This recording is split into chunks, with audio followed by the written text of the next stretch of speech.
है मेरे वतन के लोगों, जरा आंख में भर लो पानी। जो शहीद हुए हैं उनकी जरा याद करो कुर्बानी। चाइना से युद्ध में मिली हार के बाद जब पूरा देश गमगीन था और देश के युवाओं का हौसला कहीं ना कहीं डगमगा रहा था, उस समय लाल चौक की दीवारों से ये आवाज गूंजी थी, जिसकी अंतिम लाइन इस गाने की खत्म होते होते पूर्व प्रधानमंत्री नेहरू सहित जितने भी लोग वहां बैठे थे सबकी आंखें नम हो चुकी थी। आंखों से पानी छलछलाकर बाहर गिर रहा था।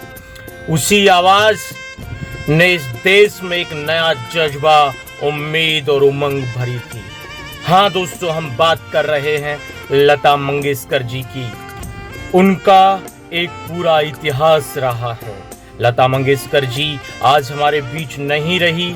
हम सभी फ्रॉड्स अलर्ट यूट्यूब चैनल की तरफ से लता जी के लिए प्रार्थना करते हैं, ईश्वर से उनको श्रद्धांजलि अर्पित करते हैं और उम्मीद करते हैं ईश्वर उन्हें अपने निकटतम स्थान पर जगह देंगे।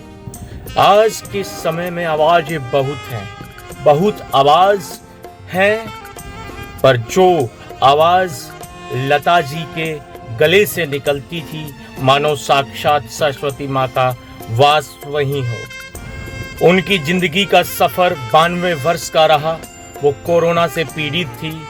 इसके अलावा वो जिंदगी में कभी बीमार इस तरह से कभी नहीं हुई।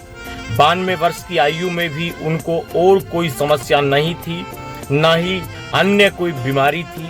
उनके किसी कर्मचारी को कोरोना हुआ था, उनके संपर्क में आने की वजह से वो भी कोरोना पॉजिटिव हो गई थी।